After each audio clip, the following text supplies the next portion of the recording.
ఏంటన్నా ప్రతిసారి హిందూ దేవాలయాలను టార్గెట్ చేసి పదే పదే ఈ అపవిత్ర ఘటనలు జరుగుతూ ఉన్నాయి? గతంలో ముత్యాలమ్మ టెంపుల్ జరిగింది, రాంపల్లి జరిగింది, ఇక్కడ జరిగింది, ఏం చెప్తారు అన్న? ఇది గత 2 సంవత్సరాల నుంచి తెలంగాణని టార్గెట్ చేసిరన్న. తెలంగాణని టార్గెట్ చేసిరు. వాళ్ళు అమ్మవారి యొక్క గుళ్ళని, దేవీ దేవతల గుళ్ళని, హిందువుల యొక్క గుళ్ళని టార్గెట్ చేసిరన్న. వాళ్ళు కావాలని ఒక పథకం ప్రకారం ముందుకు పోతున్నారు. నేను మొన్న కూడా అన్న, ఆడ ముత్యాలమ్మ గుడిపై జరిగినప్పుడు వాడు ఏదో ఇంట్లోకేంచి రాలే, ఒక ప్రార్థనా మందిరం నుంచి వచ్చినాడు. ఒక ప్రార్థనా మందిరం నుంచి ఆ మందిరంలో ఒక్కరు కాదు, ఇద్దరు కాదు, 200 మంది ఉండేనంట. వాడితో పాటు 200 మంది ఉండే. వాడు ఒక ఉన్మాదిగా బయటకు వచ్చిండు. ఆ రోజు ఆ ఉన్మాదిగా బయటకు వచ్చి ఆ రోజు అమ్మవారిని వాడు కాలుతోని ఛాతి మీద అన్నిండు. నేను ఆ రోజు కూడా అన్నా, నేను రేవంత్ రెడ్డి గారిని, సార్ డిపార్ట్మెంట్ లో ఇంటెలిజెంట్ వ్యవస్థ లోపిస్తున్నది, ఎందుకు ఈ విధంగా జరుగుతుంది? ఎవరు వీళ్ళు? ఉగ్రవాదుల? ఏ దేశం నుంచి వచ్చిర్రు? ఎందుకు ఈ విధంగా?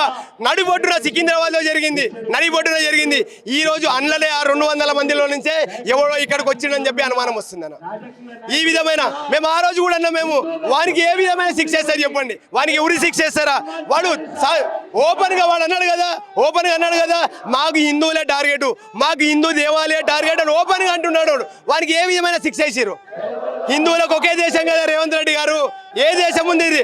హిందువులకు ఇంకే దేశం ఉన్నదని చెప్పేసి ఈ రోజు దినము ఈ ఈలమైన ఎందుకు ఉపేక్షిస్తున్నారు మీరు? ఇప్పటికి మీరు గిట కళ్ళు తెరచకపోతే రాబోయే రోజులలో హిందువులు అప్పట్లో ఉండే అని చెప్పుకునే పరిస్థితి తీసుకొస్తారు. మీరు కూడా గుర్తుపెట్టుకోరి, 1000 సంవత్సరాల క్రితము, ఇదే 1000 సంవత్సరాల క్రితము ఆ రోజు ఔరంగజేబే కానీ, ఖిల్జీ కానీ ఇదే సోమనాథ్ టెంపుల్ పైన దాడి చేసి ఆ రోజు గుళ్ళని, గోపురాలని కూల్చేసిరు. 1000 సంవత్సరాలు అయిపోతుంది, 78 సంవత్సరాలు అవుతుంది భారతదేశానికి స్వతంత్రం వచ్చి. ఇప్పటికి కూడా మన గుళ్ళని మనం కాపాడుకోలేని పరిస్థితి. ఇంకెప్పుడు హిందువు మేలుకుంటాడు?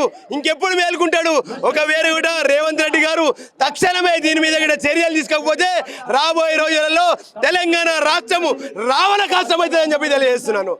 ఇక్కడ ఈ ఘటనకు పాల్పడ్డ వ్యక్తి పిచ్చివాడు, మధ్యస్థితం లేదని చెప్తా ఉన్నారు పోలీసులు, నిజమేనా? ఈ రోజు తెలంగాణ పోలీసులు ఈ రోజు వాళ్ళు చేసే పనిలో నిబద్ధత లేక, వాళ్ళు కరెక్ట్ డ్యూటీ చేయక, ఈ రోజు వాడు పిచ్చోడు అని చెప్పేసి ఒక ముద్ర వేసి వాళ్ళ యొక్క పనితీరుని సమర్థించుకుంటున్నారు. ముత్యాలమ్మ టెంపుల్ ఘటనకు పాల్పడ్డ నిందితుడికి ఏం శిక్ష పడ్డది ఇప్పటి వరకు? ముత్యాలమ్మ గుడిపై జరిగిన దాడిలో వాడికి బెయిల్ వచ్చేసింది, రాష్ట్రం దాటి పోయిందని చెప్పేసి ఎవరో చెప్తుంటున్నా నేను. వాడు జైల్లో కూడా లేడు, వాడు ప్రజాక్షేత్రంలో మళ్ళీ తిరుగుతూనే ఉన్నాడు. చెప్పండి, వాడు ఏ జైల్లో ఉన్నాడు? వారికి ఏం శిక్ష పడ్డదని చెప్పగలుగుతుందా రాష్ట్ర ప్రభుత్వము? హోమ్ మినిస్టర్ ఎవరు? ఈరోజు రేవంత్ రెడ్డి గారే కదా హోమ్ మినిస్టరు. చెప్పండి గురుగారు, మీరు చెప్పండి రేవంత్ రెడ్డి గారు, ఏమి జరిగింది, ఏమి జరుగుతుంది? వాస్తవమే కదా. టోపీ పెట్టుకొని మరీ చేశాడు. అతనికి 21 సంవత్సరాలే ఉంటాయని చెప్తా ఉన్నారు. ఈ ప్రాంతానికి సంబంధించిన వ్యక్తి ఆయన. మాకు ఇది వాస్తవానికి మల్కాజ్గిరిలో ఏ విధమైన కుల మతాలకు సంబంధం లేకుండా అన్నదమ్ములు లేక కలిసి ఉన్న ప్రాంతం ఇది. ఈరోజు మేము బంగ్లాదేశ్లో నడుస్తుంది, పాకిస్తాన్లో నడిచింది, మాకు ఓల్సిటీలో జరుగుతుంది. మన ముత్యాలమ్మ టెంపుల్లో జరిగింది, సికింద్రాబాద్లో అనుకున్నాము. కానీ మా మల్కాజ్గిరిలో ఇట్లయితే అని చెప్పి అనుకోలేము. ఈ రోజు దినము మల్కాజ్గిరిలో కూడా ఏ ముస్లింని చూసినా కానీ ఈరోజు అనుమానంతో చూసే పరిస్థితికి వచ్చింది. ఈరోజు ఎందుకు ఈ విధంగా జరుగుతుంది? వాళ్ళ మత పెద్దలు కూడా మాట్లాడాలి. శాంతికి ప్రతిరూపము ఇస్లాం అంటారు కదా, శాంతికి ప్రతిరూపం ఇస్లాం అంటారు కదా. ఈ విధమైన దాడి ఎవరు చేయమని చెప్పిండు? ఏ మత గురువు చేయమని చెప్పిండు? మీకు చెప్పండి. మీరు మత గురువులు ముందుకు రావాలి. ఈ రోజు ఇస్లాంకి సంబంధించిన మత గురువులు రావాలి. ఈ రోజు మలమూత్రాలు అమ్మవారి యొక్క గుడి ప్రాంగణంలో చేయమని ఏ మత గురువు చెప్తే మీరు చేస్తున్నారు? మీరు ముందుకు రావాలి, మీరు చెప్పాలి. లేకపోతే రాబోయే రోజులలో ఖచ్చితంగా భారతదేశాన్ని హిందూ దేశంగా ప్రకటిస్తాము. ఈ దేశాన్ని, ఈ ధర్మాన్ని, ఈ సనాతన ధర్మాన్ని గౌరవించేది ఉంటే ఈ దేశంలో ఉండాలి, లేకపోతే లేదని చెప్పి తెలియజేస్తున్నాను. మొత్తానికి బంగ్లాదేశ్ లో జరిగినటువంటి మైనార్టీలుగా ఉన్నటువంటి హిందువుల మీద అక్కడ సజీవ దహనాలు చేస్తా ఉన్నారు. ఏంటి పరిస్థితి? ఇక్కడ ఇట్లాంటి రోహింగ్యాలేమో, ఇట్లాంటి అన్యమతస్తులేమో ఇక్కడ ఇట్లాంటి మన హిందూ దేవుళ్ళ మీద శాంతియుతంగా ఉన్నటువంటి హిందువులను రెచ్చగొట్టే ప్రయత్నం చేస్తా ఉన్నారు. ఏం చెప్తారు? ఈ రోజు బంగ్లాదేశ్ లో జరిగింది వాస్తవమే. బంగ్లాదేశ్ లో హిందువులపై దాడి జరుగుతుంటే అక్కడున్న మెజారిటీలో ఉన్న ముస్లింలు సపోర్ట్ చేయట్లేదు. వాళ్ళే ప్రభుత్వము అండతోని వాళ్ళు పెట్రోల్ వేసి మరీ తలగబెడుతున్నారు. మొన్న కాదు కదా ఎంఐఎం అధినేత అసదుద్దీన్ ఓవైసీ గారు ఒక మాట అన్నారు, రాబోయే రోజులలో బంగ్లాదేశ్ పాకిస్తాన్లో ఇస్లాంకి సంబంధించిన ప్రధానమంత్రి అవుతాడు. మన భారతదేశంలో బాబాసాహెబ్ అంబేద్కర్ రాసిన రాజ్యాంగం ప్రకారము ఒక మైనారిటీ కూడా ప్రధానమంత్రి కావచ్చు. రాబోయే రోజులలో ఒక ముస్లిము హిజాబ్ కట్టుకొని ప్రధానమంత్రి అవుతాడని చెప్పేసి ప్రజల ముందే ఒక బహిరంగ సభలో చెప్పిండు. వాళ్ళ ఉద్దేశం ఒకటే, ఈ దేశాన్ని ఇస్లాం దేశంగా మార్చాలి, వాళ్ళ మత యొక్క సంస్కారాలని పాటించాలని చెప్పి చెప్తున్నారు. అర్థమవుతుందా? ఈ దేశాన్ని వాళ్ళు ఒక ప్రణాళికాబద్ధంగా ఈ దేశాన్ని ఇస్లాం దేశంగా మార్చాలని చెప్పేసి వాళ్ళు కంకణబద్ధులై ఉన్నారని చెప్పి తెలియజేస్తున్నారు. ఇప్పుడు ఈ ఘటనకు సంబంధించి మీ ప్రధాన డిమాండ్ ఏంటి? హిందూ సంఘాలంతా పెద్ద ఎత్తున ఇక్కడ చేరుకున్నాయి, మీరు ఏం కోరుతున్నారు?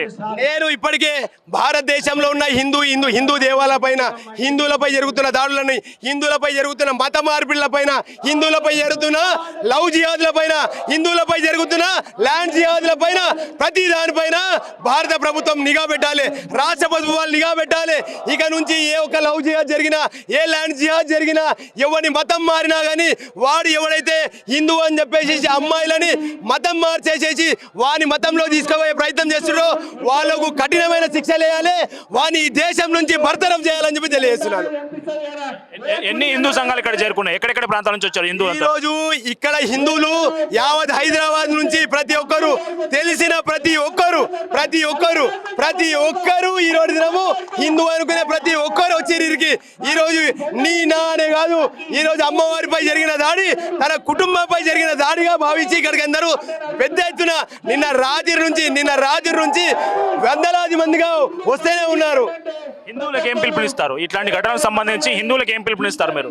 హిందువులకు ఒకటే మాట చెప్తున్నాను, దయచేసి హిందువులారా గుర్తుపెట్టుకోండి, మేలుకోండి. ఈ రోజు గుడిపై జరిగిన దాడి కాదు ఇది నీ కుటుంబంపై జరిగిన దాడి, నీ అమ్మ మీదనో, నీ అక్క మీదనో, నీ చెల్లె మీదనో జరిగిన దాడిగా భావించు. ఈ రోజు మలమూత్ర విసర్జన వాడు గుడిలో చేసిందంటే ఆడు రేపు నీ ఇంట్లో వచ్చి చేసినా పెద్ద ఆశ్చర్యపడలేదు. ఈ రోజు వందలాది మంది తిరిగే ఈ రోడ్డు మీదనే వాడు మల విసర్జన చేస్తే రేపు నీ ఇంట్లో వచ్చి చేస్తే నువ్వు ఎవరిని అడుగుతావు? రాష్ట్ర ప్రభుత్వం కఠిన చర్యలు తీసుకోవాలి.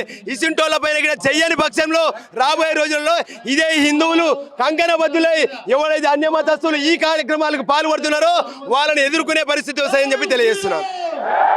ఓకే, మొత్తానికి ఈ ఘటనకు సంబంధించి నిందితుని కఠినంగా శిక్షించాలి. ఇట్లాంటి ఘటనలు పునరావృతం కాకుండా ప్రభుత్వం కఠిన చర్యలు తీసుకోవాలి, లేదంటే హిందువులంతా ఏకమవుతారు. ఈ దేశాన్ని హిందూ మతంగా చేసే, హిందూ రాష్ట్రంగా చేసే పరిస్థితి వస్తుందని ఇక్కడ ఉన్నటువంటి హిందూ సంఘాల నాయకులు మనతో పాటు చెప్తా ఉన్నారు.